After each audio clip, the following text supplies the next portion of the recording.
Good morning and welcome to another installment of Stiglr for the Details. My name is Stiglr, Alan Dickerson, and what I'm going to do here is redo a stream I did yesterday where I was going to start off on this Central Front series Donau Front game, which is just an exploratory game for me to get used to the rules again and kind of check out this Donau Front map. And as I got into it, I discovered that I had not shared my screen. There was no audio going on for about a half an hour until I looked at the comments for the people who were attending and saw the error of my ways. But being a half an hour in, I had gone over a lot of stuff without any audio. And so I got through a good part of the first Soviet phase of turn one and stopped.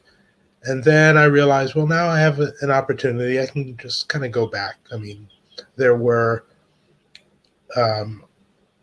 a few things that I have since figured out that I was not quite doing right. And while I don't think they affected things a great deal, it might be better if we kind of start off fresh and do everything right this time. So that's what we're going to do. Let's start off with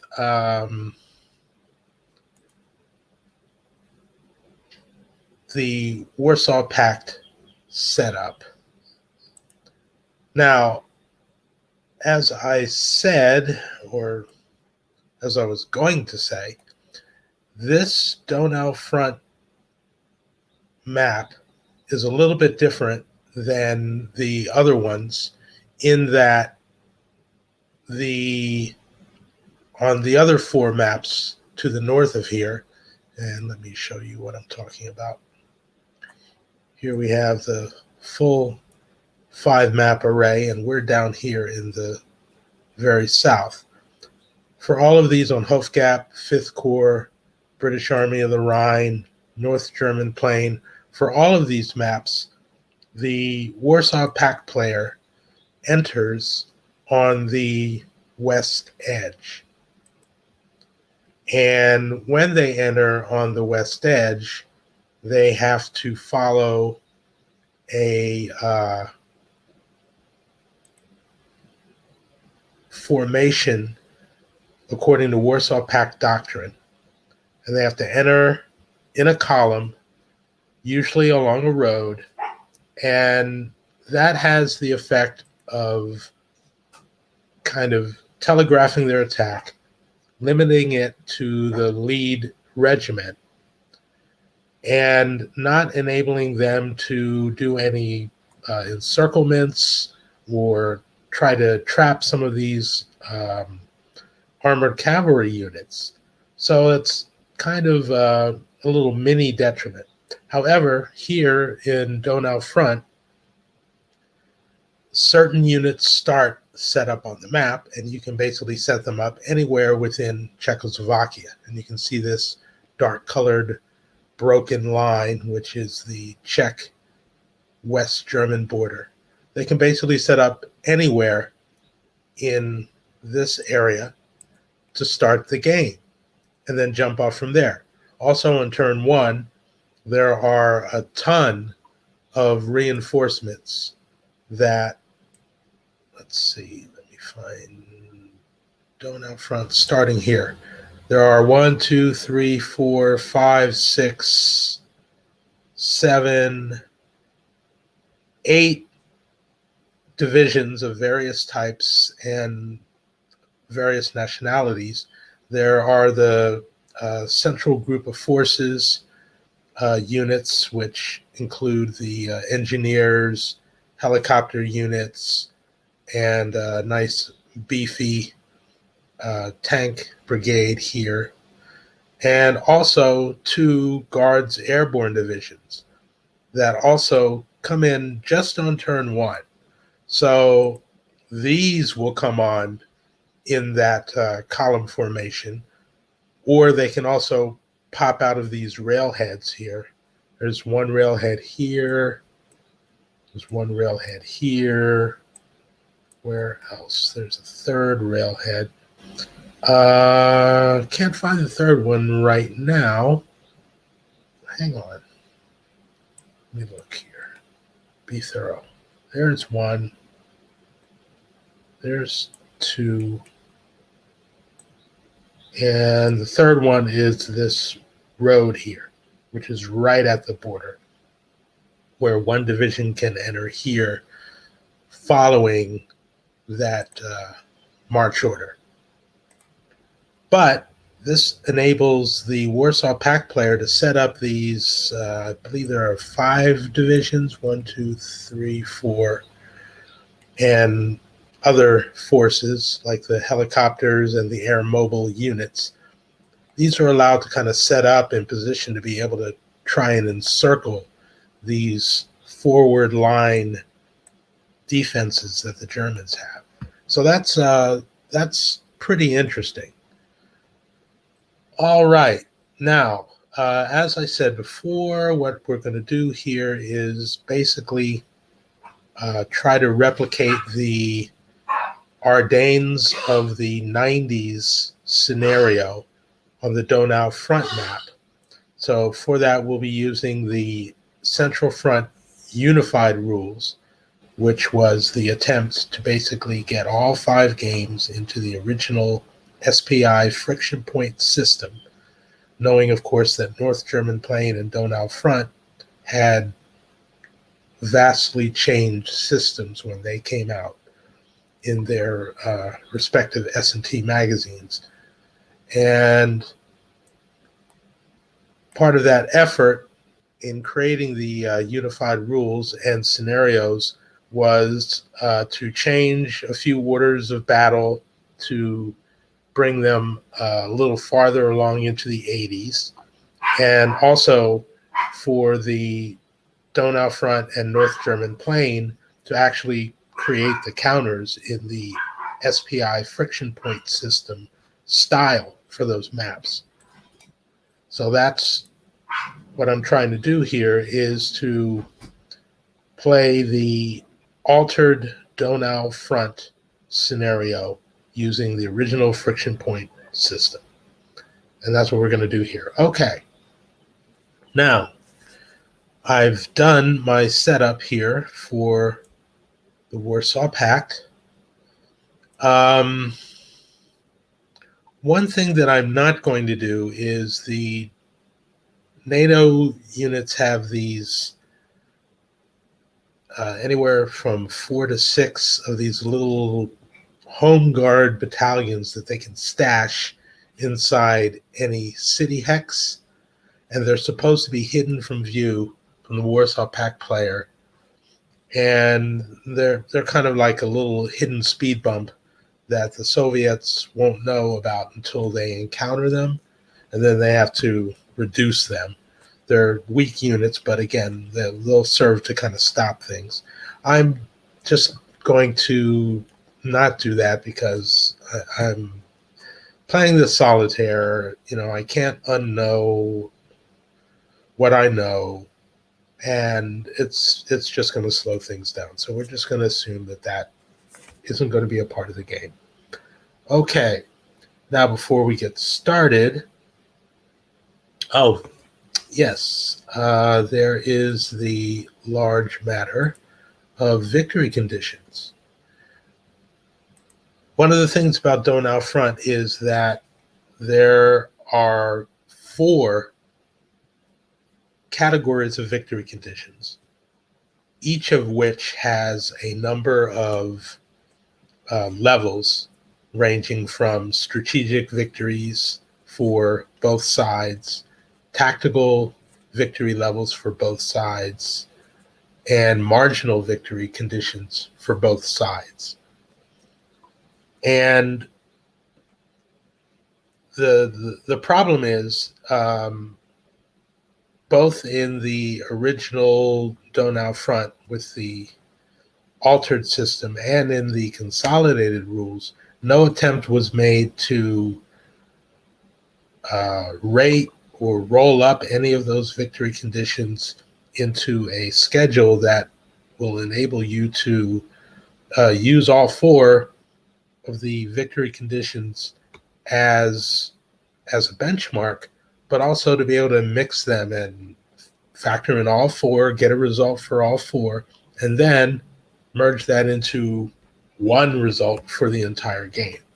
No effort was taken to do that, so they left it kind of open-ended. And basically, if the Warsaw Pact player can, say, attain some victory level in 3 out of the 4 categories, well, then obviously you would say the Warsaw Pact player won, and conversely for the NATO player. But if you have a 2 versus 2, or you have different mixes within the victories, like say, for instance, for victory condition category 1, you have a strategic Warsaw Pact victory. And then for the second one, you only have a marginal victory for the other side, etc. How do you mix all of those and come up with a tally at the end? I don't know. I guess we'll just have to see. But I'm going to try and outline for you what those victory conditions are. The first of which is a doctrinal advance. And this is in effect actually for all of the maps, and basically just looks at the map going from west, or the bottom, or from the eastern edge, which is the bottom of the map here. This is tilted on its side to the right. And then as you move up the map, you're actually moving west. So over here, this is north, this is south, this is east, and this is west. Excuse me. So as you move farther west, the victory level starts to tilt toward the Warsaw Pact player, obviously. So if you start on the eastern edge, start moving west, you'll get to the 35 hex row. And if the NATO player can keep the Soviets behind that line, they have a strategic victory. If they can hold this line, they have a tactical victory. If they can hold this line, they have a marginal victory. Past that line, you start with a Warsaw Pact marginal victory and a tactical victory. And then if you can exit divisions off of the western edge of the map, there's your Warsaw Pact strategic victory. So that's the doctrinal advance category. The second one is NATO attrition.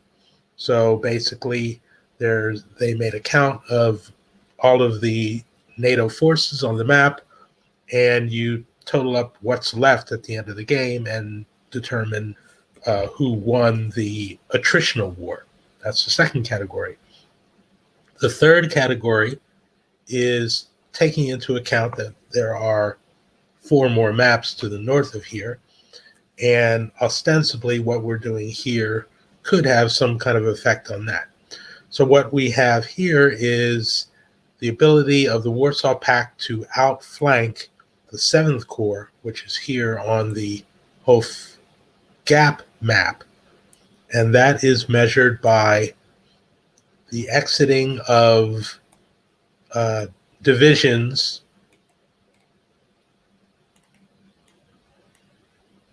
off the map at the map edge, this kind of badly registered seam here that you can see. So if the Warsaw Pact player does not exit any divisions off of the north edge, or can't get them any further than here, than this line, or more accurately, this road, then that's a NATO strategic victory. And then if they can exit something off of this access road, that's a NATO tactical victory.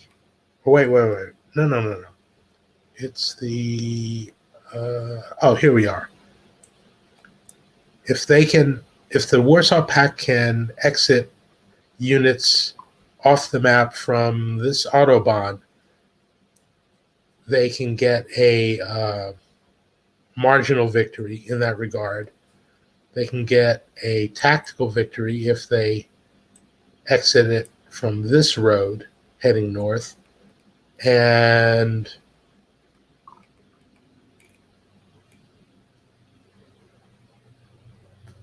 I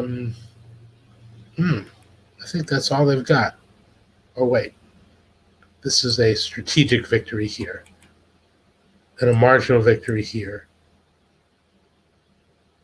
And that's it. There are only 2 levels of that for outflanking 7th Corps. Finally, the 4th criteria is to isolate the city of München or Munich. This is the jewel of Bavaria, basically. It's the largest city. And so if the Warsaw Pact player can control or be the last unit to move units through these isolation road hexes, they can cut off the city. And depending on the number of these that they can control or move units off of, they can get levels of victory for that. All right, so there's the victory conditions. Now, before we get started, we have 3 things that we have to do. First of which is season determination. Here, we go to our rules here and check our comments. No comments, good. All right, we're going to do a search. What's going on here? Why can't I do a...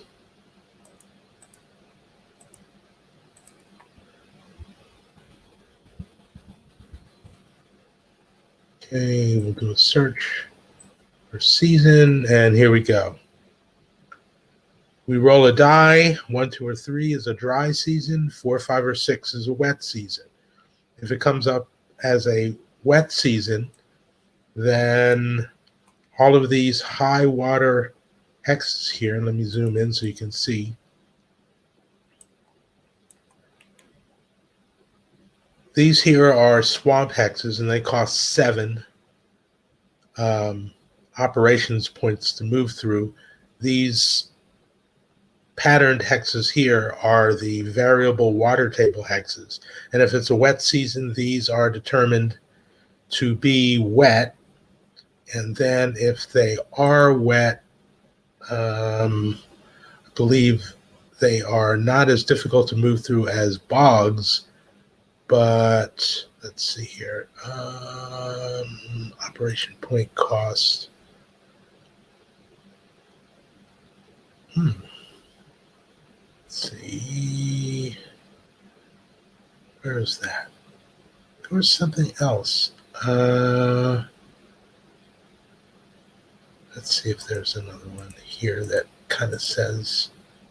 Oh no, they are also treated as marsh if the season is wet. So that could have some effect on parts of the map. There's not as much of the variable water table hexes on this map as there is in the North German plain map, where there are quite a bit more. All right, so first thing we're going to do here on our Vassal module is we're going to begin a log file. Okay, start turn 1, that's a vlog. We're going to save that. And having done that, we're going to do Seasonal determination, die roll, and we roll, and it is a 2, and I believe that is dry. It is summer or fall. There is dry. Okay. So all of those variable water table hexes are considered just flat and dry. There's that. That's real quick. The next thing we have is to determine the length of Warsaw Pact air superiority. And that is also expressed with a simple die roll. And of course, Warsaw Pact will have air superiority on the very first turn. Last time I did this with no audio, it came up as a 1. So the Warsaw Pact only had air superiority guaranteed for that first turn. Let's see how it shakes out this time. Pact.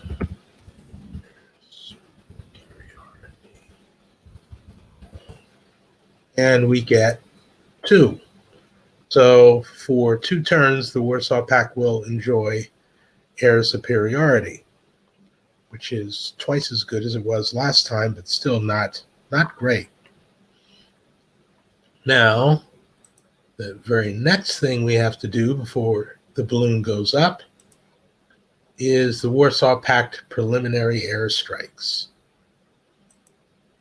And what these are a number of surprise airstrikes. And let's see here. Let's find the pieces. Tray for markers. Markers. There we go.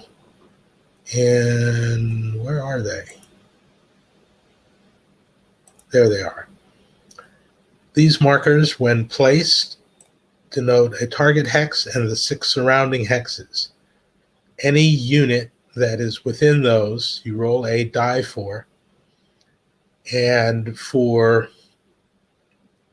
all helicopter units, soft units such as engineers, and for artillery units, you take the die roll as it is. For all hardened units, armored cavalry, those sort of things, you reduce the die roll by 1, and that resulting number is the number of friction points that the unit starts the game with, up to their limit, which would put them at the brink of elimination. Now, the soft units, helicopter units, those actually can be eliminated with a high enough roll. So the hardened units can only be brought to their brink. The soft units can actually be eliminated. So the Warsaw Pact player places 6 of these markers wherever they want, and then they roll for all the units that are in that. So let's place these. Let's start down here. I'm going to place 1 here to get all these units. Can't get all of them, but let's see. Those 2 there, I'm going to place 1 here. And even though these are very, very weak units, it would really help if they just weren't in the way, and these jump-off units could really get a good head start to get through this very rough, hilly, wooded terrain. There's that. I'm going to put 1 here because this is one of the few artillery units that has the range to backstop some of the other troops. So there's 3. I'm going to put 1 here. There's 4. 1 here. There's 5. And let's see, 1 more.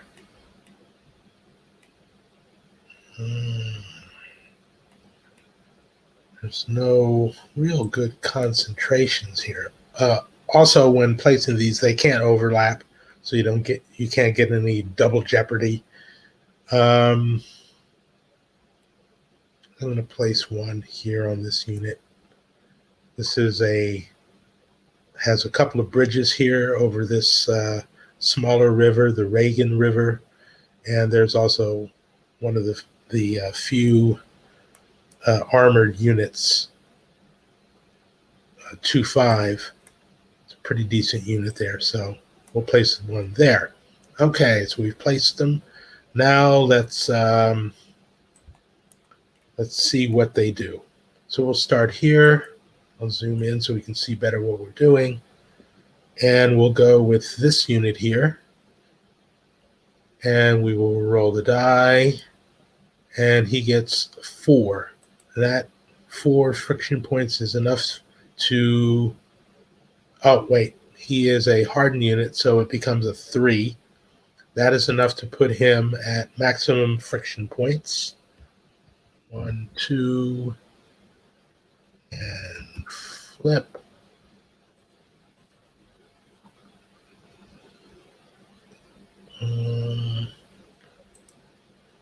Okay, so he's at max. This unit here, we roll a die and we get 3, so he gets 2 friction points. And that airstrike is resolved. And moving up the border, we have this unit here. 4 minus 1 equals 3. So he is going to be placed immediately at the brink. 2 and flip. And the reason why I flip this unit to its friction point accumulated side is that this is the only way to show that a unit is at the brink. Because presumably if you are at your maximum friction point level, when your turn comes around, you can't do anything, because to use any operations points itself incurs a friction point, and that would kill the unit. So you mark it that way because you won't be moving in any event. You're going to have to wait for another turn to come around, go through friction point removal, and possibly do that for a number of turns before you're going to be viable enough to do anything. This next unit, we roll for him. He gets a 5 minus 1 equals 4. So he is at the brink. Okay. 2. Flip. They are both at the brink. So that was a very good airstrike. Then moving up here, this one unit here suffers none. That's 1 minus 1 is 0. So he gets away scot-free. They missed. Out here, we have these 3 units. We'll start with this hardened unit here. 4 minus 1 is 3.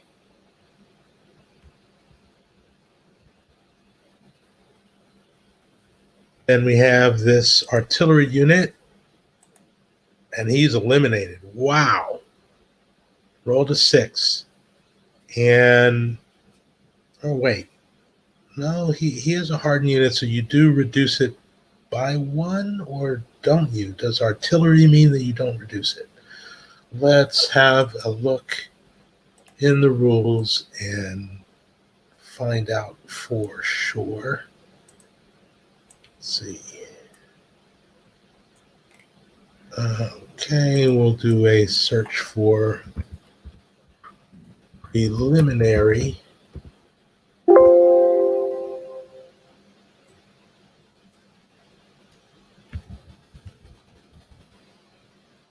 Preemptive on page 11. So let's go down to page 11 and see who is affected.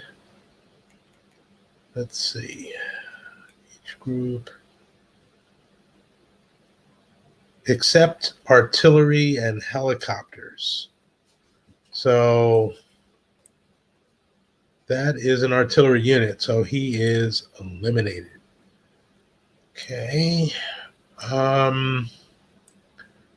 One of the things I've discovered about this module is there is no Deadpool display, so we're just going to have to start moving them off of the map.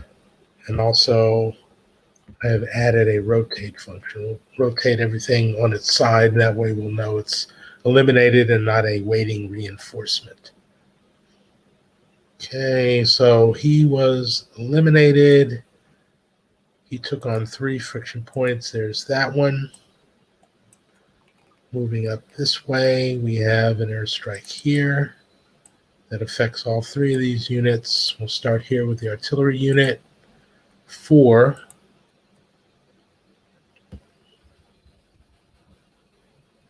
This unit here, -1. 4 for him as well. 1, 2, 3. And then 4. He's a small enough unit. Then this unit, -1. 3, he picks up 2.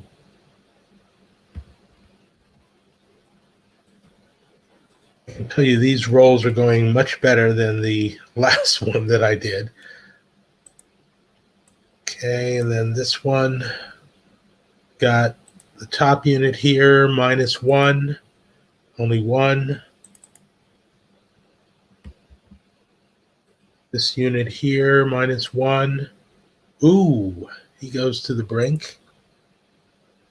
1, 2, 3,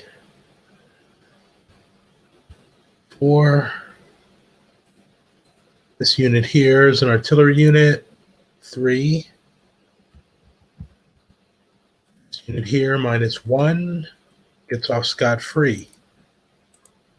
Okay, I think that is all of the preemptive strikes. Let me open this up and look for any other black markers on this map. I don't see any, so then we're done. All right. So we've done the preemptive airstrikes. And let me check my comments. Nobody here is online. And so now with that done, finally, we can move on to game turn 1. Okay.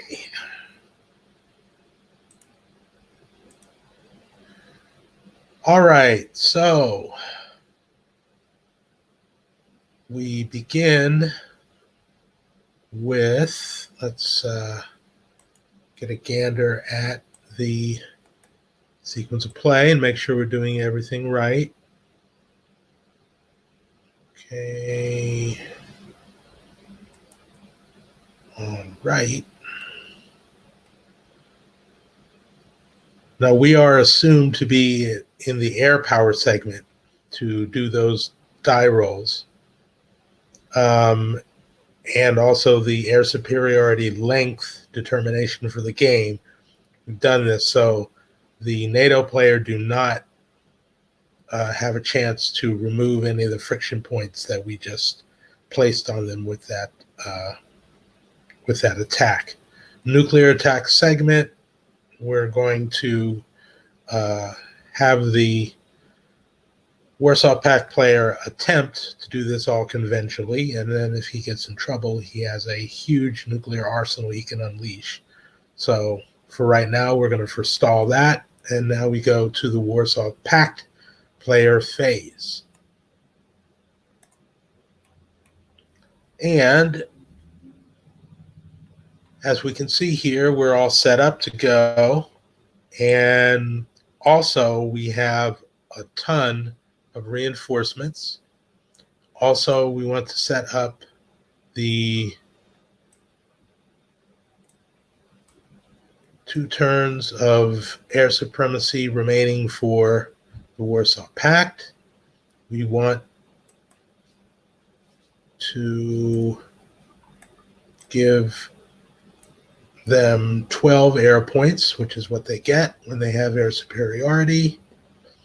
And electronic warfare, they have 6 points.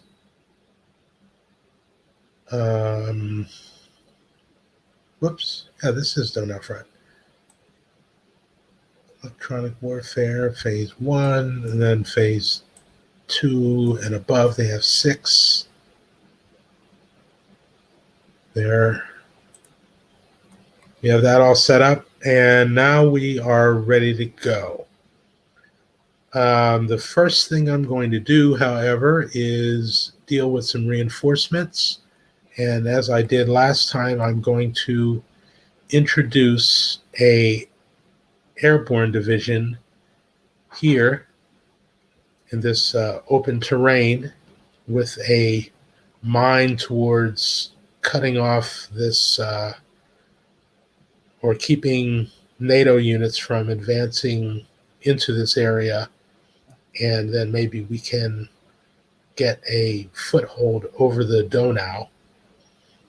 I might even consider dropping them there, but no, I think they're going to be able to get far enough forward. So we're going to drop them here.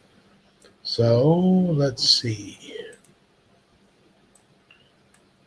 We're going to get the 103rd Guard Airborne here. Stow the reinforcements for now. And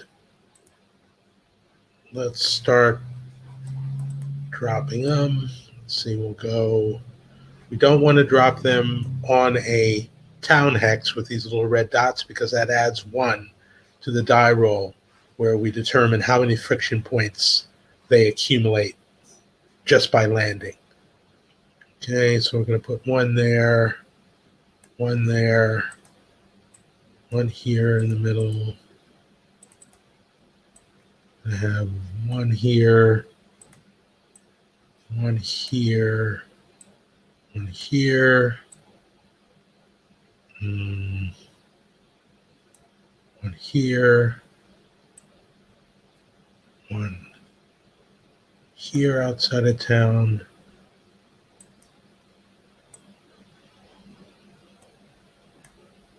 There. So I'm going to place them all here. Going to remove their movement trail, mark them as not yet moved. And now we're going to determine what happens to them. So we will gain or get our charts, and let's see, airdrop table. And here's our airdrop table, 6-sided die. Here are the modifiers. And we are dealing with all clear terrain hexes, so there will be no modifiers. So let's start here and roll and see what we get. So I'll make a mark here in the log file, 103rd Airborne airdrop. Okay, all right, we'll start here. We'll roll a die, and we get a 4. That's 1 friction point for him. Whoops. Roll page up. Move clockwise to this unit. He gets 1. This unit. Whoops. Roll the die. 1. He gets away scot-free. Let's go to this unit. He rolls. He gets away scot-free. Let's go to this unit. 3. That's also 1. This unit. Ooh, he gets 2. Okay, and now the unit's in the middle, starting clockwise with this top unit. He gets away scot-free. The artillery, he gets 1. This unit gets 1. And finally, this unit It's 2.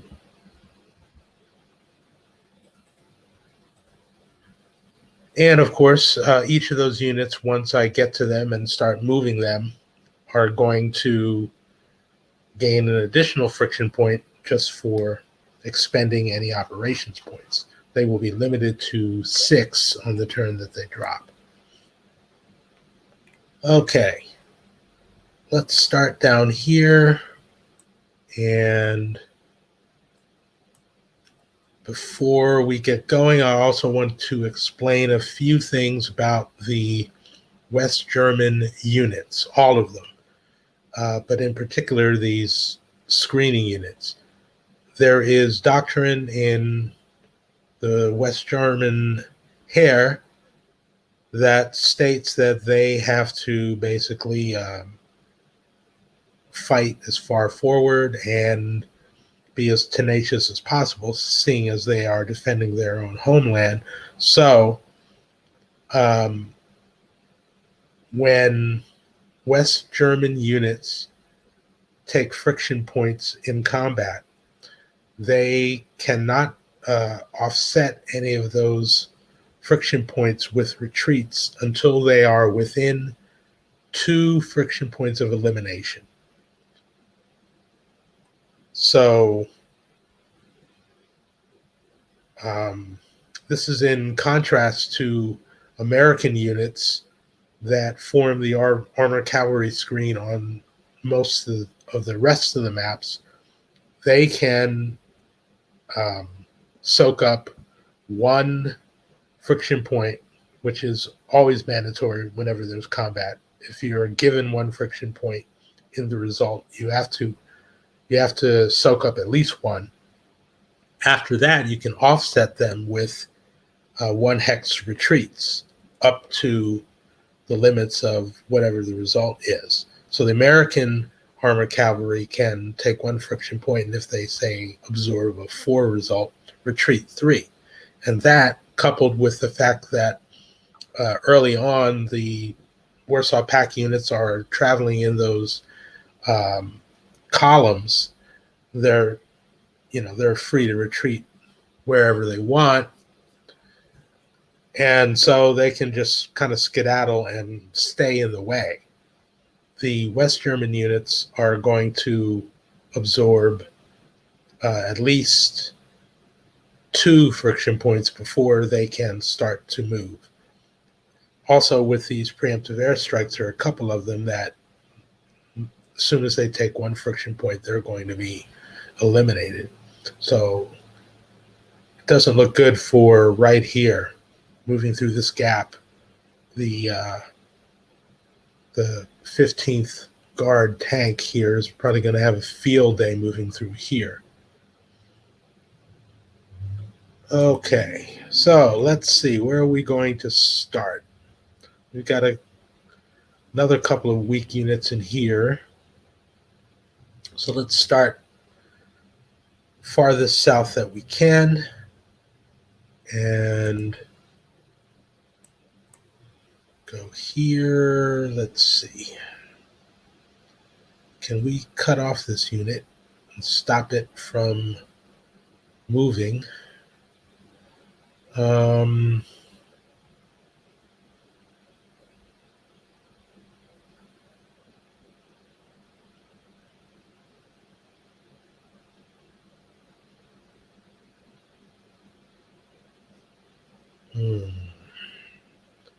Trying to figure out what's the best way to make this unit move. Well, he'll be able to.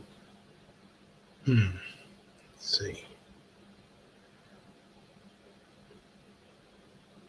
I think we actually want to shove this unit out of the way rather than force him here to the southeast. So we're going to start here. And also, before I move any of these check units, there's another little wrinkle in here that deals with satellite country reliability. And it states that whenever a Czech or East German or Polish unit engages in combat without some form of Soviet assistance, either from the artillery or from the air, if they go in all by themselves on an attack, each unit has to roll the dice, and if they roll a 1, that unit just decides not to take part in the combat. And of course, that's after you basically declare the combat. You roll to see if that happens. So this is also the reason why I place these front artillery units here, because they're going to serve as a little bit of extra punch, and they're also going to be, what are they, political advisors, we'll say. All right, we'll start with this unit. That's a rough and wooded hex. That's 5 operation points to move into that hex. And now they're going to launch a hasty attack against this unit. They are going to add a friction point to this unit to lob in chemicals. And that's it. There are no artillery units far enough forward to help any of these hapless West German units, so there's no need to dial in electronic warfare. And there are also, thankfully, none of those hellish German Lynx helicopter units, which can add 7 strength points to a combat from 20 hexes away. Those things are fearsome, but they're all farther north, so we don't have to worry about them. So we have, let's get our charts and tables, get the combat results table. So we have 9-1, and also on the first turn, because of NATO paralysis, all units defend with their mobile combat strength, which in this case is the one to the left, or 1. So even this unit here, which normally has a strength of 2, will defend this turn with a strength of 1. So we have 9-1. We have, this is a flat but wooded terrain hex. So we have just broken or flat with woods. So we're on the second best terrain. We have a 9-1 base, and then we have the artillery lob in chemicals. 1, 2, 3. So now they are on the end table, and that's where we will roll. So we have 2, 8, 1G, hasty, and column. And our result is 2. End column, hasty 2 is a 1-5. Okay, so a number of things will happen here.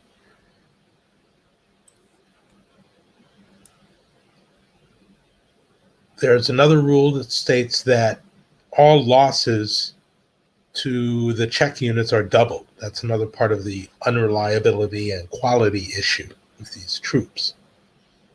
So ostensibly, if they take the 1 friction point loss here, that would be doubled to 2 friction points. However, since the effect on the defender is going to be 5, they have to, the West Germans have to take 1 friction point, which will put them at the brink. And now if they take another friction point, they're eliminated. They still have 4 more to offset, so they're going to have to retreat. So the fact that they're going to retreat will reduce the effect on the Czech player. Now, one thing I'm not sure about in the rules is how that's applied, whether you double the result on the check player and then figure out uh, how many friction points are reduced by the West German retreat, or whether you determine if the West German retreat leaves any result and then you double it. I'm going to play this as saying that any remaining result after retreats is going to be doubled, because the way the CRT works, the worse an attacker can get, unless he's all the way at the worst combat table, is 1. So it's usually zeros and ones, and if you can force the player to retreat, that reduces it to 0. So since that is pretty much blanket, it doesn't really make sense to assume that the checks are going to soak up a lot of friction points from getting their result doubled to 5 and then perhaps by retreats reduced only to 1. So that's how we're going to play it. Okay, this unit's got to retreat 4 hexes, and he's got to take the road first as his first avenue. So 1, 2, he can't move there because he's got to end up as far from the enemy as possible, but no, he still has to follow the road. If he does that, it would be 3 and 4, but then he would only end up 1, 2, 3, 4. No, he's got to go here and then there.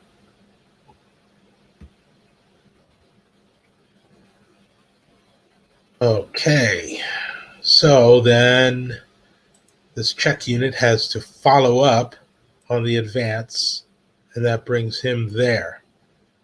So that was 5 to enter this hex, 3 for the hasty attack. That's 8. Then the advance is free. And now he can launch another attack here if he wishes. And does he wish to? 8 and 3. Yes, he's going to 2, 3, 4, 5. He's going to launch another hasty attack. This time with this unit adding in a strength point of, or a friction point's worth of chemicals. And also I'm going to bump it up again and have him add his strength to it too.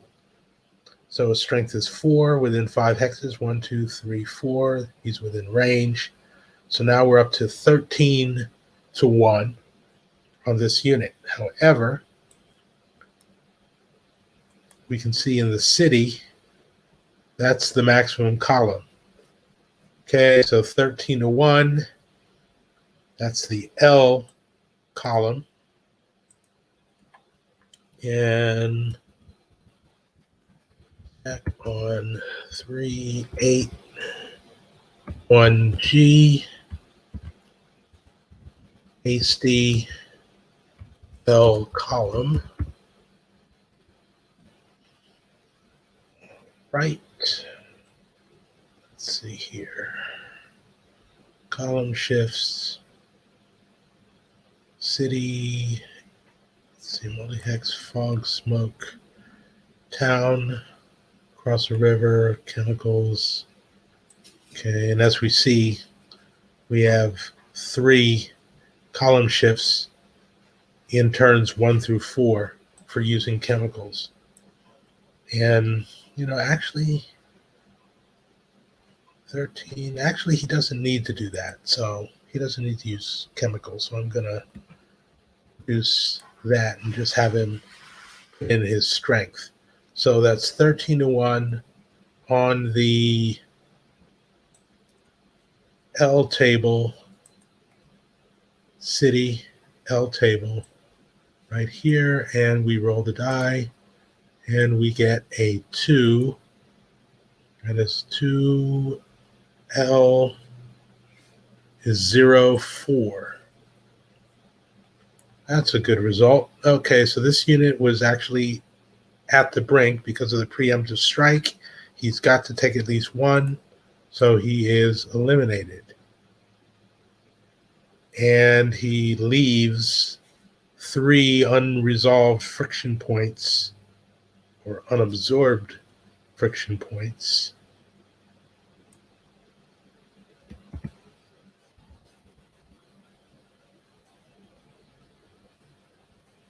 for a check advance. Okay, let's see here. We need some Soviet control markers. Have to keep track of the city hexes that the Soviet player controls. All right, so now we have 3 advance hexes, and because he is not following up a fleeing NATO unit, we do have to observe the zones of control for the other units. So there's 1. Then he's going to go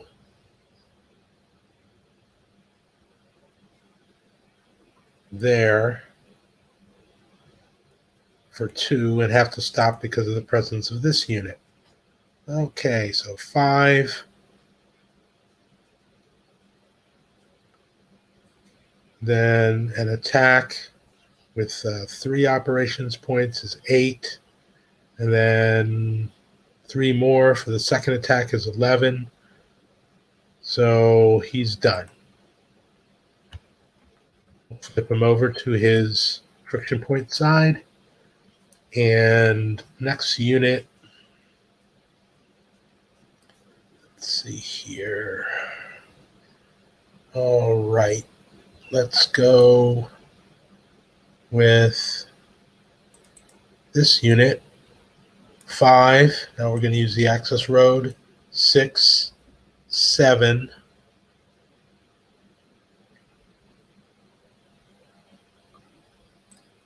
9, and then 10, 11, or 12 to launch a hasty attack against this unit. We're going to, let's see. I'm going to check the rules just to make sure I'm doing this right and haven't forgotten otherwise, to make sure that artillery units can participate in as many indirect fire attacks that they want to give up friction points and still move. So let's see here. Conducting indirect is never affected. Combat resolution. Okay. Mobile combat, combat modifiers, declaring combat, which units may attack. Okay, that's combat. Okay, mobile combat, retreats, Soviet doctrine. Let's see, movement.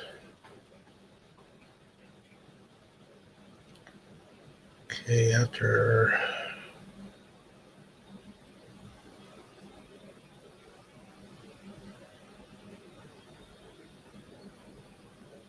units. Let's see here.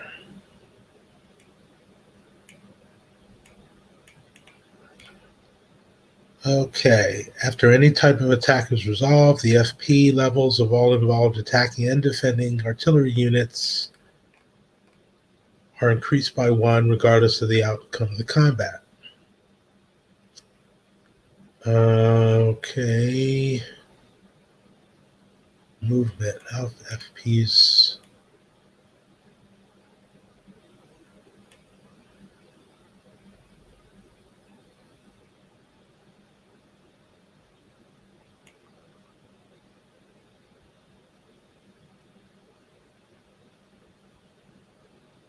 Unit on its out of supply. Darn. Can't seem to find something definitive. Let's look at movement first. See if, okay, operations points, exiting enemy controlled hexes, entering and exiting the map. Okay.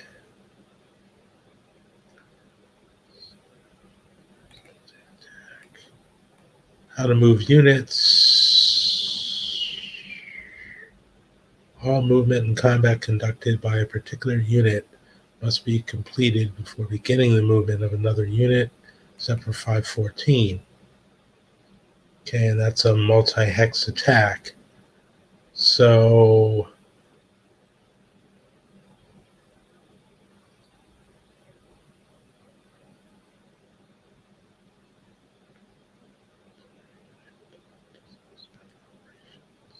there you go. An artillery unit or attack helicopter unit does not expend operations points to support an attack.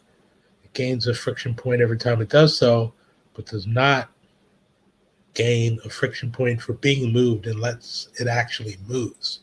So that little bit of flexibility is important. Those supporting units do not have to stay where they are because they expended any operations points. Okay, so we're going to, let's see if we have any, our long range artillery here is going to lob chemicals into this hex, and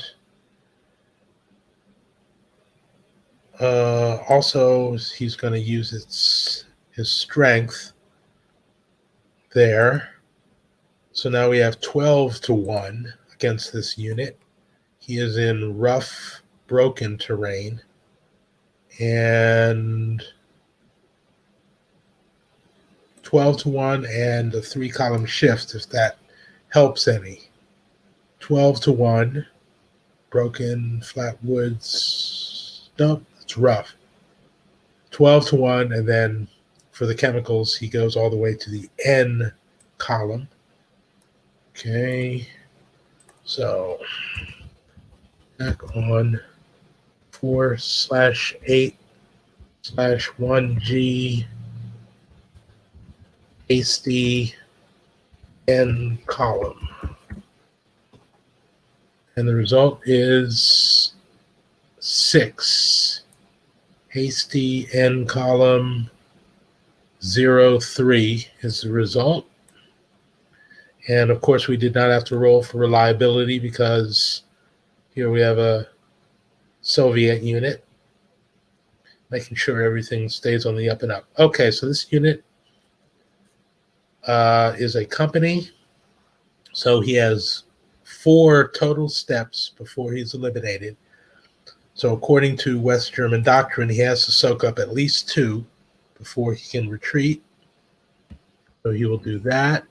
And he has 1 more, and he will elect to use that to keep himself viable and retreat 1 hex. This unit has to follow up and flip him over to his expended friction point side, and that's all for that unit. All right. Let's see. Now that we've got him out there, let's see if this unit can help to finish him off. 5, 7 in the access road makes that 8. 10. Nope, that's as far as he's going to be able to get. This unit, whoops, let's flip him over. This unit 5, 6, 7, 9, and then 12 to here. Now we've got just the artillery.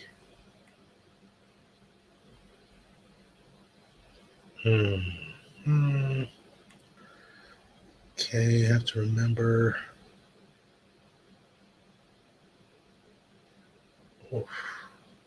Oh, okay.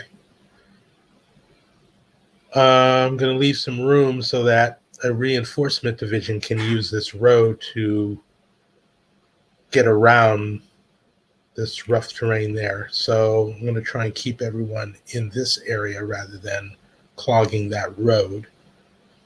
So I'm going to move this artillery unit 5, 7, 8 underneath this unit 10.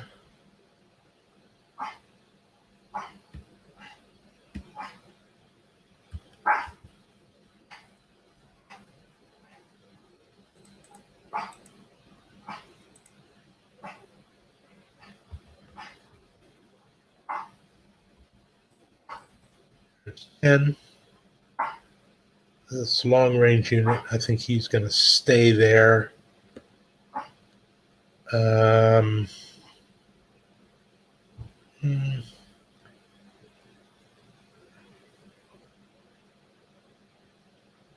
No, let's move him. 5, 6. 5 is 11. Stay there.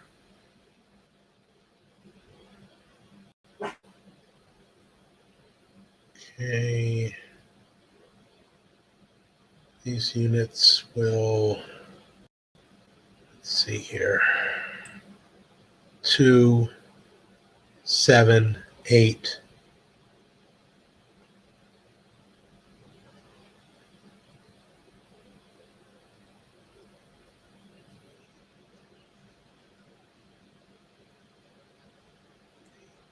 Nine,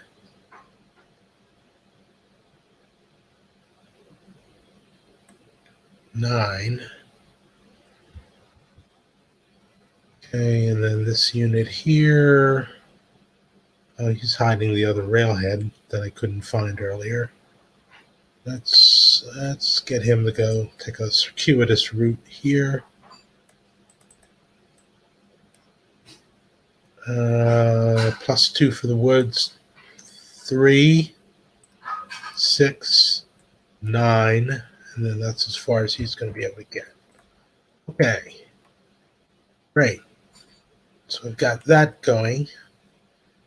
And I wonder if I should bring in one of the Czech reinforcement divisions along here and start skirting this area again.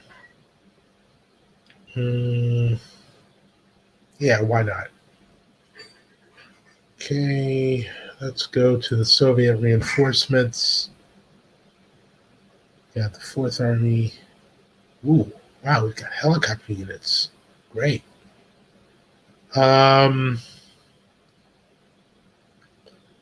Helicopters and engineers.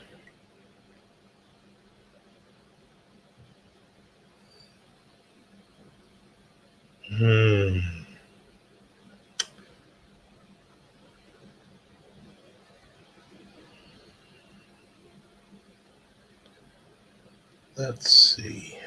Well, let's keep everything conventional for now. And let's bring in the 4th Tank Division here.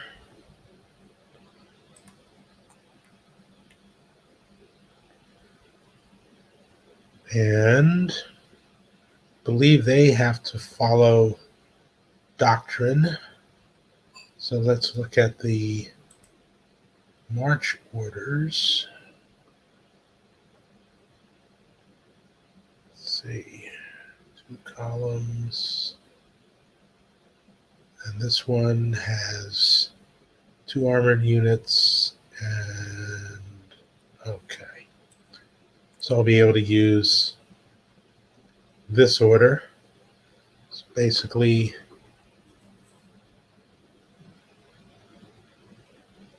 it's all armored. They don't have any armored mech, but we'll be able to. Oh, okay. So for this one, armored mech should be in the lead, followed by the pure armor, artillery, and then rockets. This one has 2 armor and artillery, so they'll follow this, and this is column A. Okay. And because they are entering here, I don't want to use a different route. They're going to have to play follow the leader with their march columns. All right.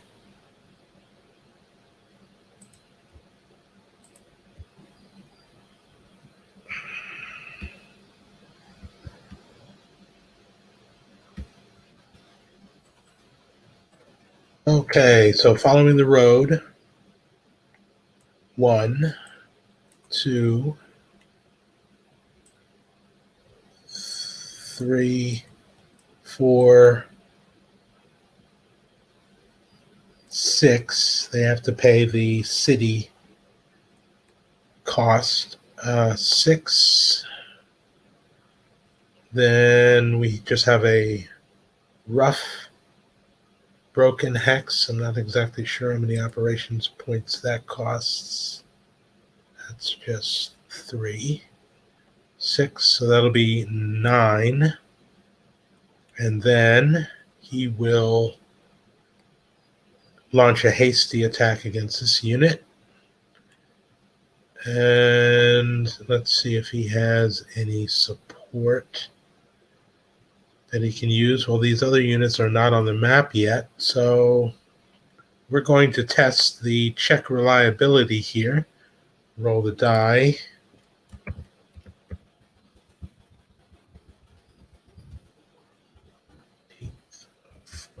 Tank. And 6. No problems with him. So we're going to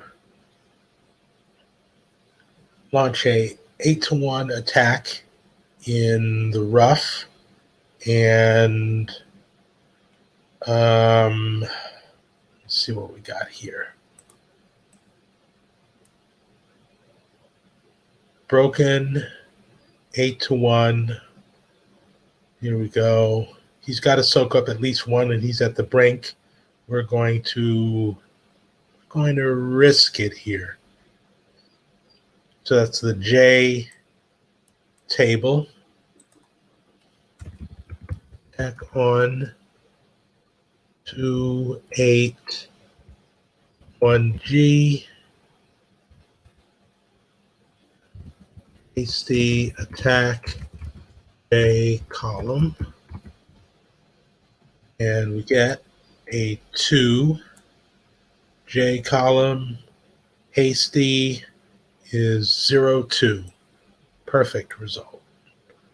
So this unit is eliminated and leaves 1 more advance.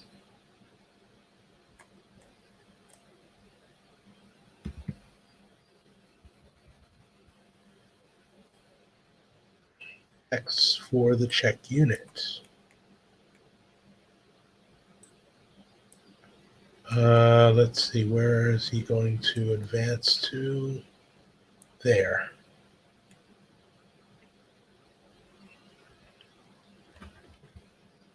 And let's see, he's got 1 more operations point to spend. Let's see here. 1, 2, 3, 4, 5,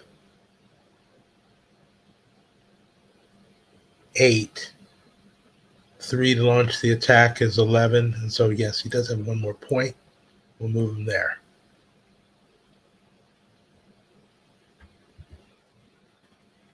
Okay, following the leader.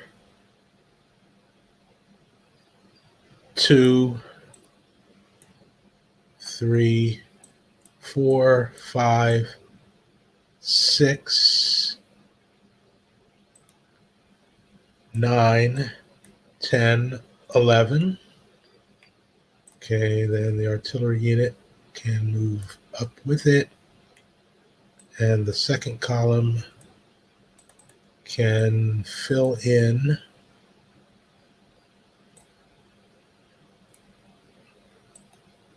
thusly. Because they don't all spend all of their hexes, I can keep the artillery stacked behind it. There's that division. Great. All right, let's move now up here and see if we can't undertake the Battle of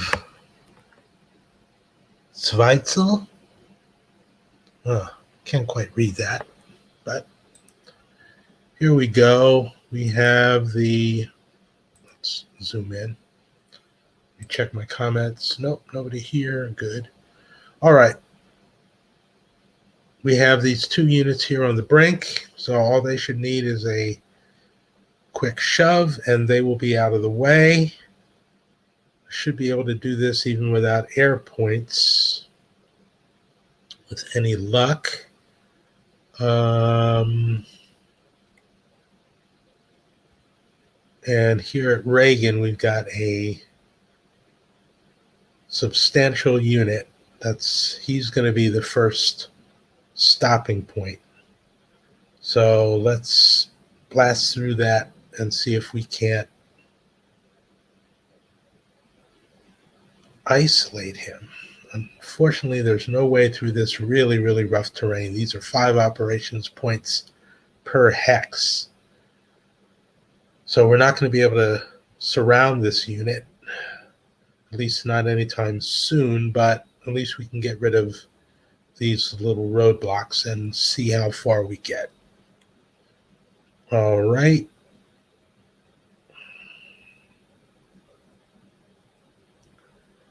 So our mobile combat strength for these units is, as marked by the caret, 12. I believe. It's also their defense. Let's see here. All right, let's start here. That's 3, 2 for the woods and 1 for the flat terrain. We'll move in there, launch again, a hasty assault at 12-1 in, let's move this here, 12-1 in rough woods here.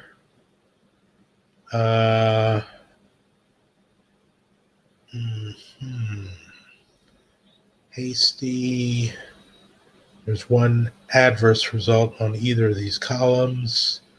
I think we're going to try here 12-1, column L.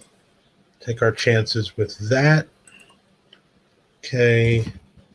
Back on 2/10, 10, hasty, column L, and we don't have any help for that unit, so we're going to go with that. We roll a 4. I think that's going to be a good result. Column L, hasty 4 is 0-3. That's exactly what we wanted. He's already at the brink, so the first friction point eliminates him and leaves 2 more for a continued advance. So first, let's relegate this unit to the dead pile. And on a side note, I'm going to be adding a dead pile display to this module so that we don't have to use the off-map areas.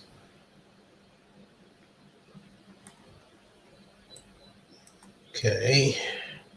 He moves in there and now has 2 advanced hexes. Let's see. Are there any restrictions on maybe taking better terrain? I'm going to check that out just to be sure I'm doing this right. Advances, combat modifiers, advance after combat. If the defending units in a combat are advanced, the length of the advance after combat equals the required friction point gain of the defender that remains unfulfilled. Advancing units may ignore enemy zones of control if they're being advanced along the path of retreat. The first hex has to be the hex occupied by the defending unit. If an advance of greater than 1 hex is allowed, the unit may then be advanced into any adjacent hex, except for 8.9a, which is Soviet doctrine, which says you have to follow the advance.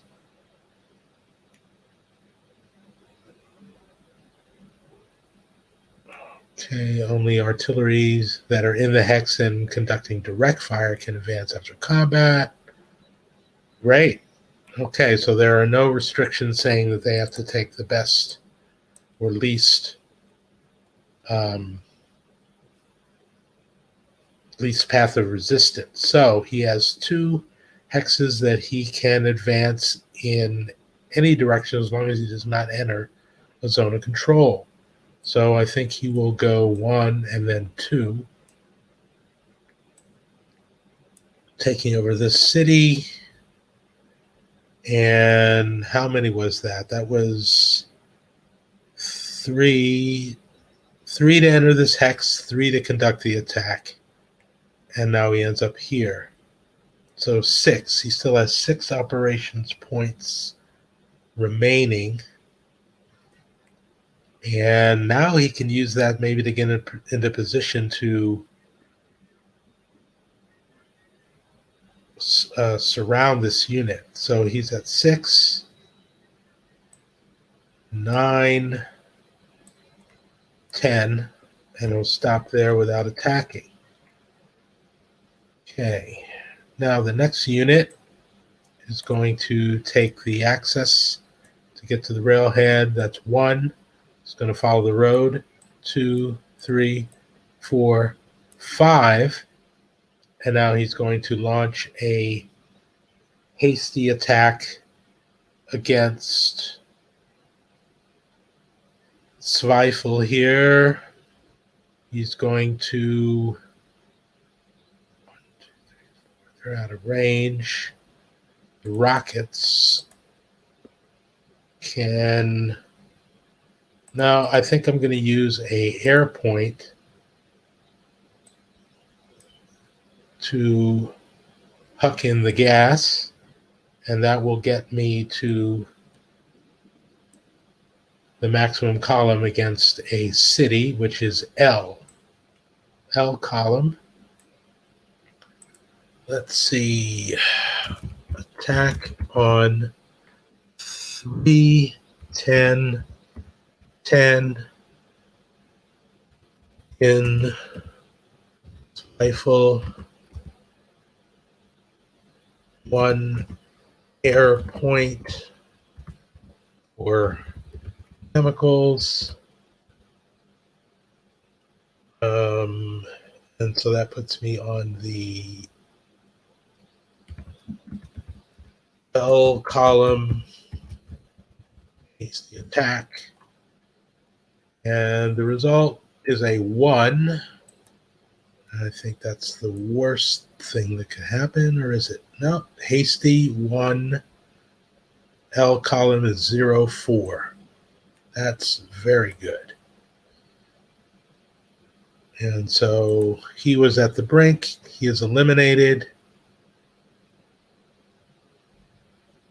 with the first friction point.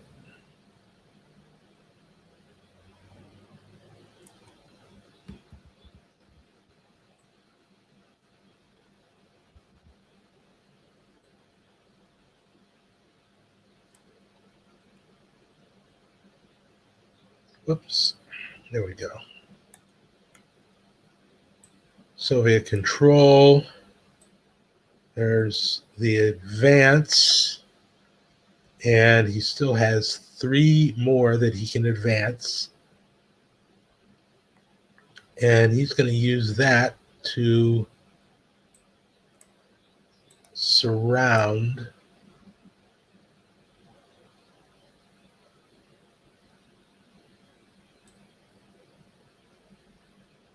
Ooh. No, that was only there. Okay, he came from 1, 2, 3, 4, 5, 8. He advances to here. And then 9, 10, 11, and we'll stop there. The reason he did that is because he's not going to be able to mount an assault against this unit by himself because it has a, oh wait, that's right. He has a defense of 2. So it's leaving the road open for following units to come in and see if they can apply the kibosh. And here come those units right now. Let me move them out there. There's no access out of that hex.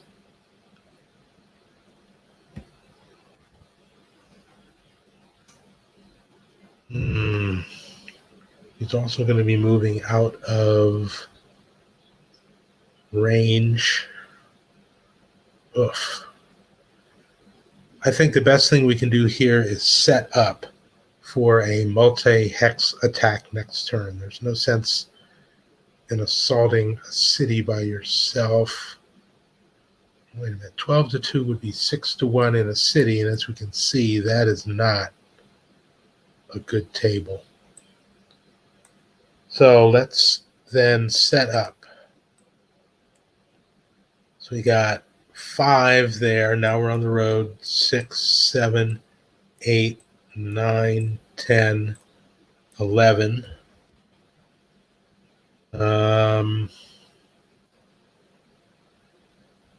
Oof. Okay, he's going to use, okay, so 5 to go there. Now use the access road. 6, 7 to get to the main road. 8, 9, 10. Darn.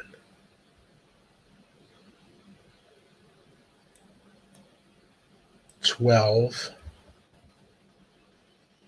All right. And now we've just got artillery and rockets. Okay. The rocket unit, 5 onto the road.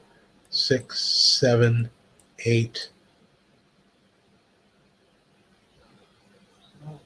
9, city.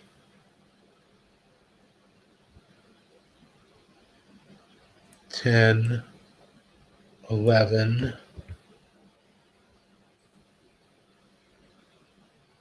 And these units going to 5, 6, 7, 7 and 5 equals 12. There's that. Okay, so they've got a good position.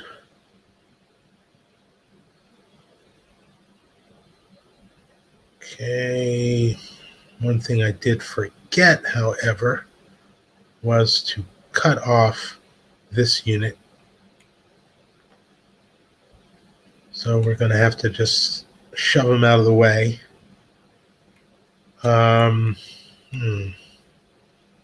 Well,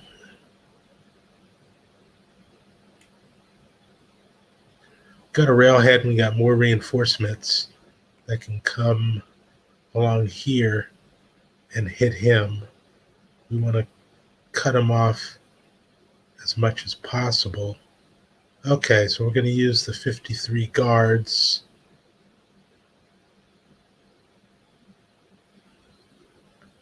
1.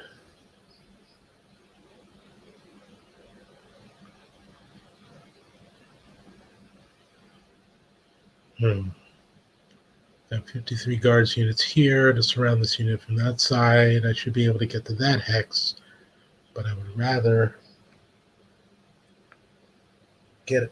have one unit at least here. So, okay, here we go.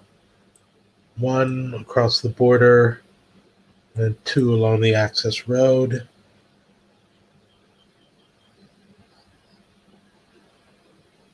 And that's, yeah, that's all he's going to do.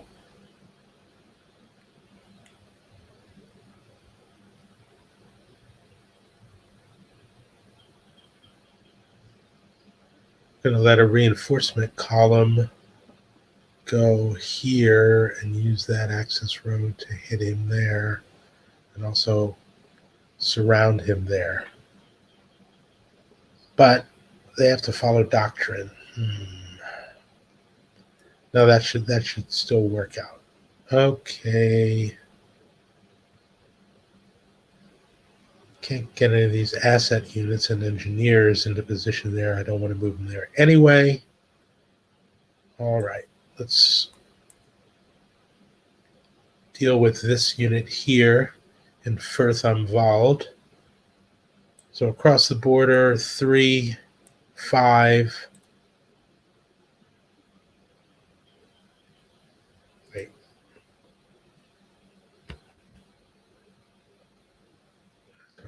Artillery.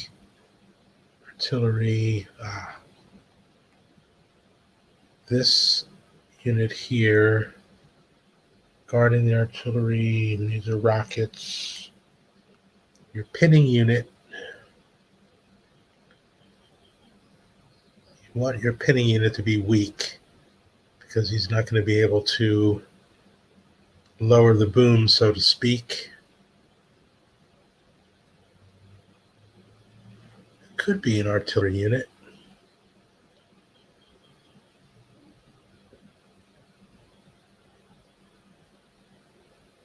Yeah.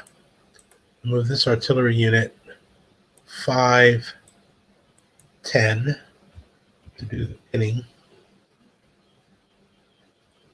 Then we'll use this unit to deliver the haymaker. 3, 5, 6, and you've got 6 remaining, so I can get 2 hasty attacks if I need them. So the first hasty attack will be directed here. 9. I'm going to use an air point to lob in chemicals. And oh, yeah, this unit can contribute. Ooh. No, he's moved. He can't do indirect fire because he's too close. So this unit will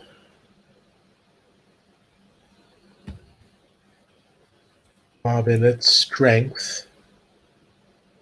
And his range is 5. That's within range. All right, so this is not a mobile attack. It is a 10 to 2, 10, 14 to 2, which is 7 to 1 in a city. And then we have the chemicals, which pushes it to 10 to 1. Can we get a little more on that? I think we want more. We're going to use the rockets to land 5 more points. So 5, 9, 19 to 2.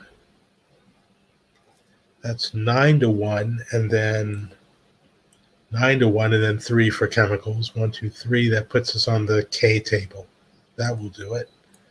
K table. Okay. Attack on 444. 1 air point for chemicals.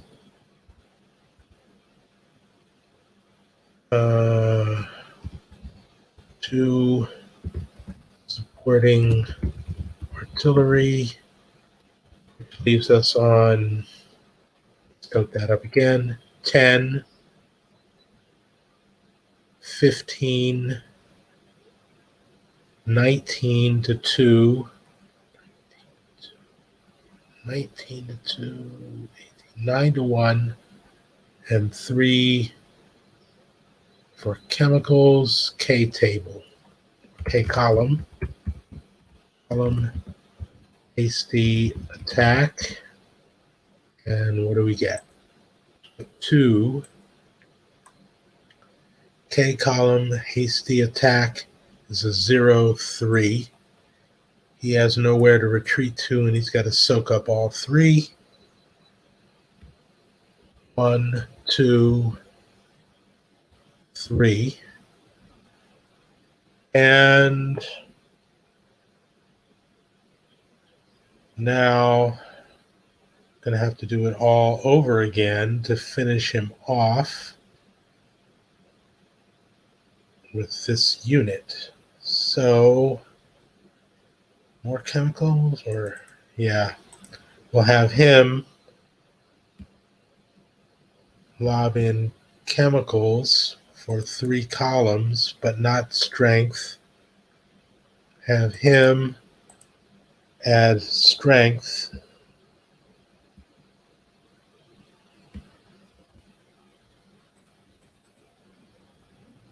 So 15 to 2, 7 to 1, and 3 column shifts for chemicals. That is the I column.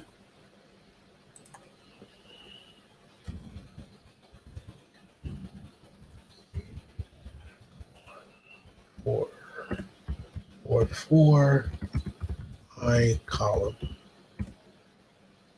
And on the I column, we roll, a 6. I don't think that's going to be good. Hasty, yep, a 1-1. However, that 1 is enough to kill this unit, but it's still going to add an additional friction point to this unit. So he makes it at least a little bit costly. Gain control of that town.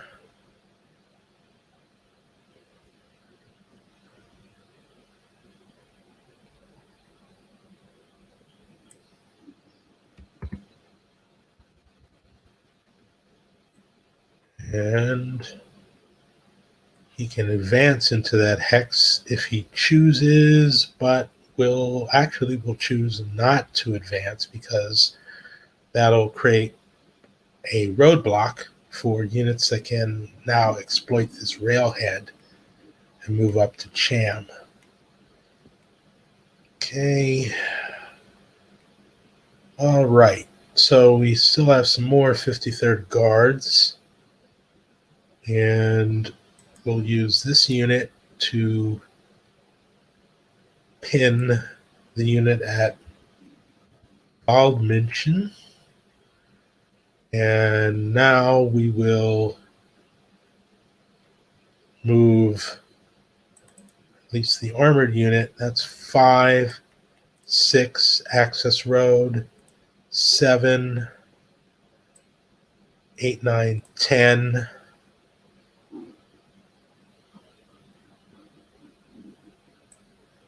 12. Okay, we'll leave the rockets. They've already expended points moving up or supporting. Unit underneath has spent 2 as well. Should I move them up?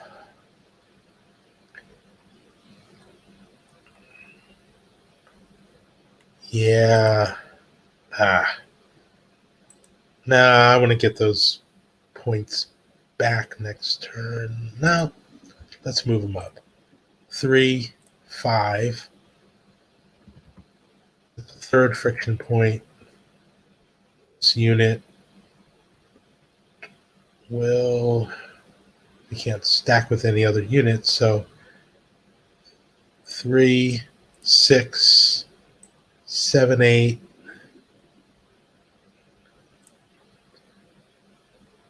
Wait, 7, 8,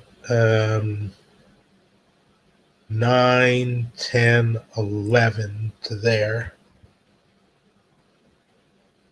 All right, so there's your 53rd. Check and see if I have anybody following. Nope, nobody following. All right.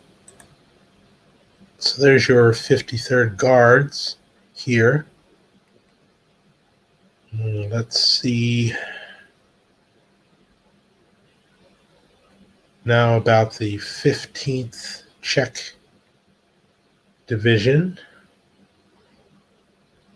All right, so we want to shove this unit off the map and complete the destruction of this unit in Waldmünchen.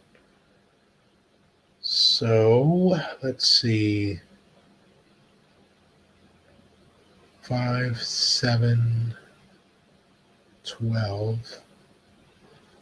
If he goes there, the unit will not be able to retreat there. That'll shove him off the map. 5, 7, 12. He's there.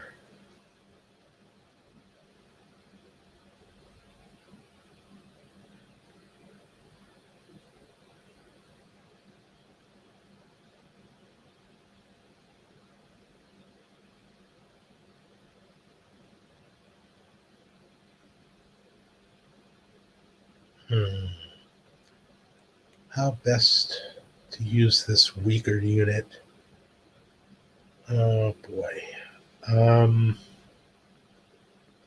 Well, it can take all the artillery with it and just use it to add strength.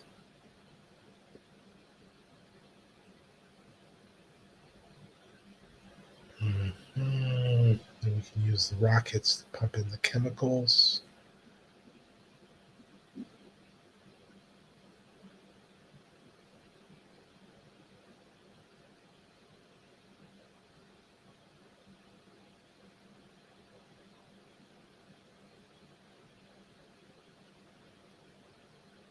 Six to 1 in the woods.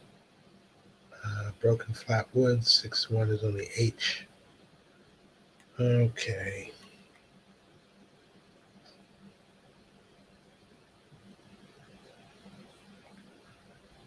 All right, let's try and do it.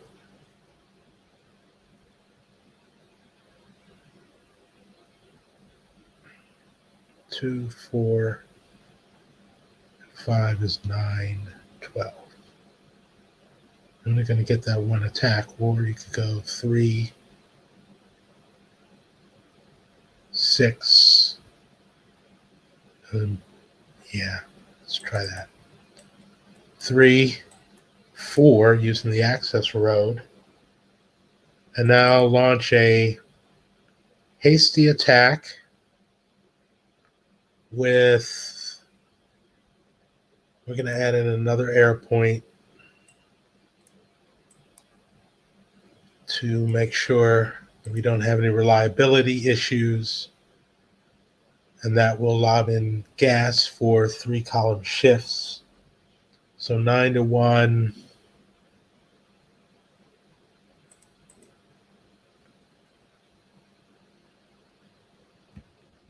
We'll use strength of this unit indirectly. So we have 12 to 1. 12 to 1 in broken flat woods, 12 to 1, and column shifts move it to 13 to 1. So we're on the maximum, the O table. Let's 2, 4, 4. 1 air point chemicals, 1 artillery support, O column hasty. And we roll 6, 13 to 1, 6. That's a 0, 4. That's excellent. This unit has to soak up at least 2 before it can retreat, according to West German doctrine. At least 2 more, and it's got to retreat off the map. So it's, for all effects, destroyed. The unit has to follow up, following the retreat, and that will do it for its movement.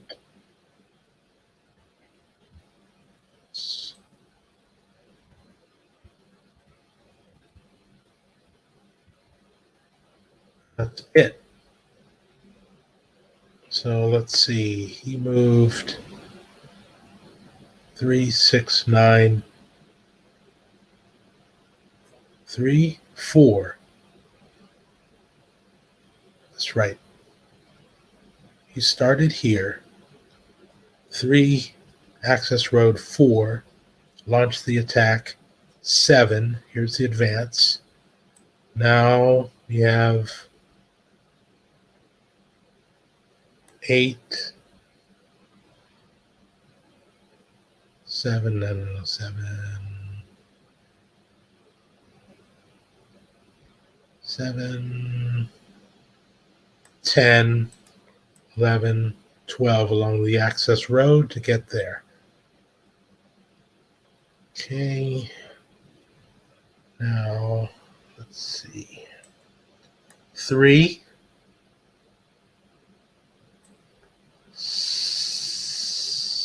3,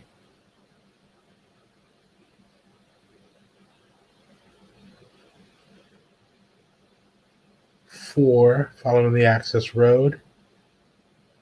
7 to get here. And he'll launch an attack at 6 to 1 in the city. Air point for chemicals and to remove reliability problems. Okay, but that's not good in the city. We need more assets.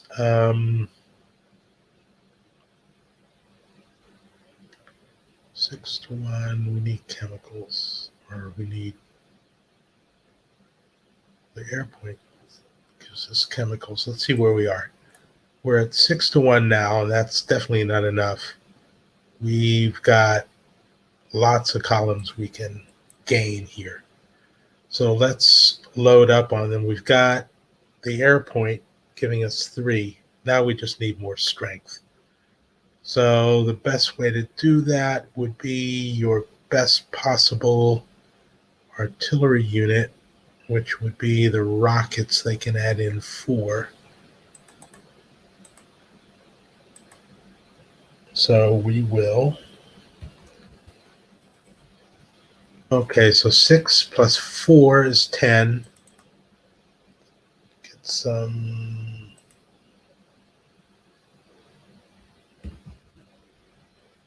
Long-range artillery is 13. 13 to 1 and 3 shifts. There we go. So we're on the maximum column, column L. Okay. 3, 4, 4. HD column L. And we get a 2 on the L column. Hasty is 1, 4. Okay, this is going to be interesting. Okay, this is a company. He's got to take 2. He has no retreat route, so he has to take all 4, and that kills him. But it means that there are no unresolved friction points. So this unit's got to soak up both of them because they are doubled. Okay. So he gets 2, then he gets a 3rd because of his movement. Wow. They made that one expensive.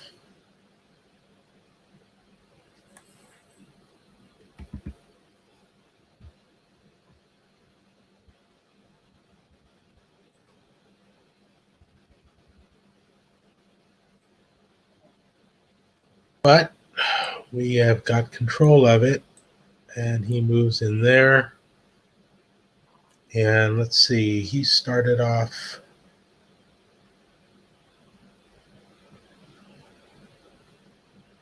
here.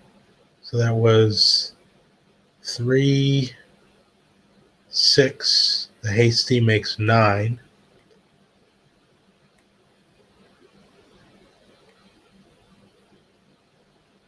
Mm-hmm.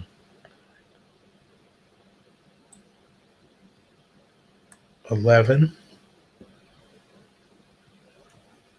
Okay, now they're in good shape to start to move on this tough unit here. So let's crash through here with the rest of the assets. 3, 5, 7, 9, 11.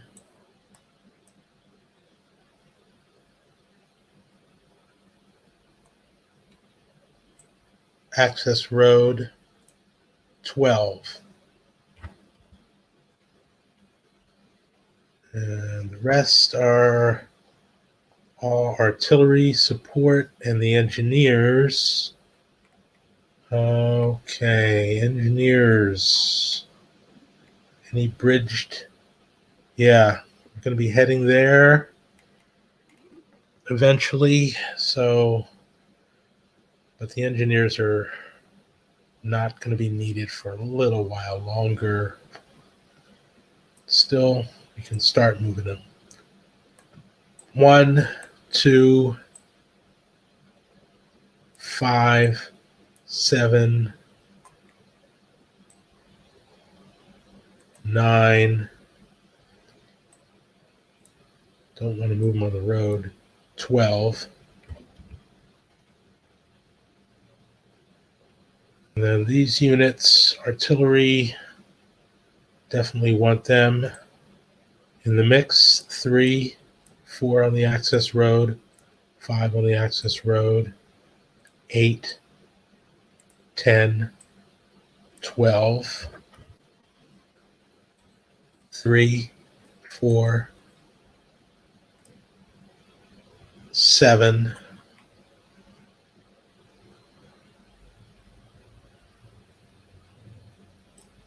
8, 11, use the access road 12. There we go. All right. So we're off to a pretty good start.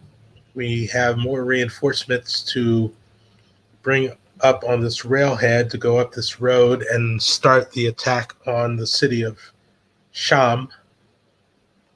So we're in pretty good shape everywhere. We also are going to bring in some railhead reinforcements to deal with this unit here. And in so doing,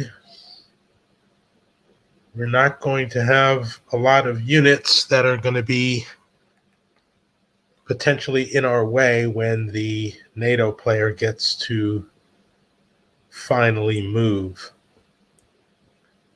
I think before I go, I will move these units here. these airborne units. We can start to isolate Bogan.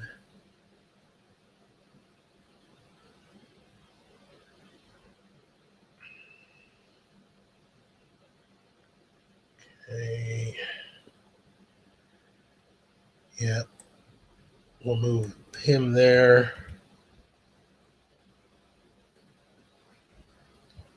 And let's see, what else have we got?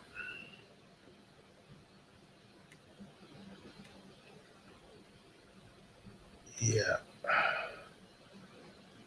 Let's get in here and start taking these towns before they can blow the bridges, because those have to be done on the player turn. So let's get this unit here along the road. 1 on the Autobahn, 2, 4 to take Deggendorf.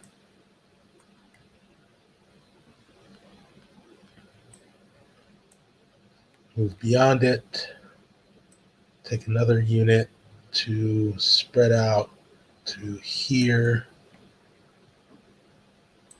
And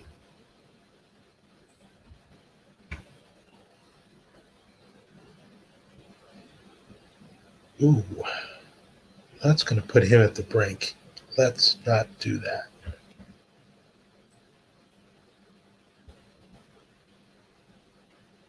Move him back and have him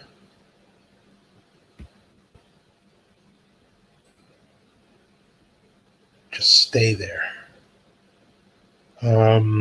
Let's get another more lightly used unit. 2 to take over that town. 3, 4, 5. Flip over.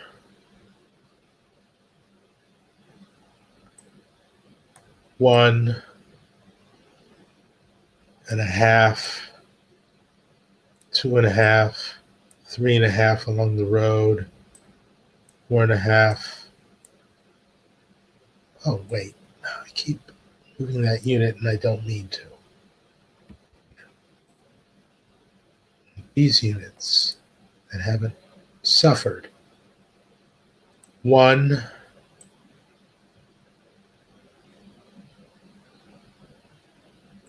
3, because the Autobahn does not help you with towns even when they're controlled.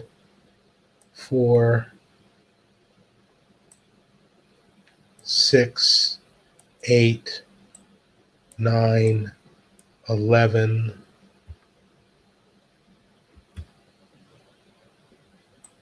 Got some Soviet control hexes here. Who else got off light? 1.5, 1, 3. Soviet control there. Make sure he can't be victimized. He's only got 1, so let's see here. 1, or wait a second, no. 2, 3, 5.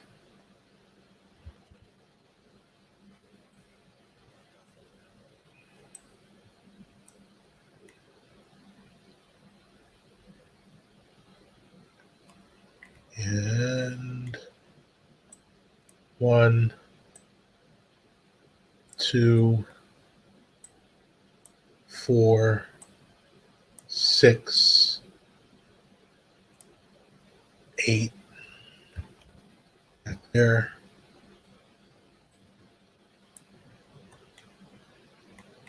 All right. So the airborne group is set, and provided we can take Reagan here, we will then get them back in supply so that they can start removing friction points. And there, I think, is as good a place to end as any. Making good progress. So I'm going to end the log file, and I'm also going to save the game as V2 turn 1 B.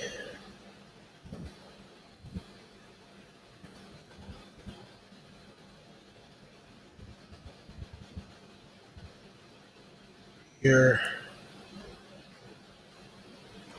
Okay. Mid Warsaw Act first operations phase. And we're good. So we're going to stop there, come back maybe later today or sometime in the near future to continue this. And thank you for watching another episode of Stiglr for the Details. We'll see you next time.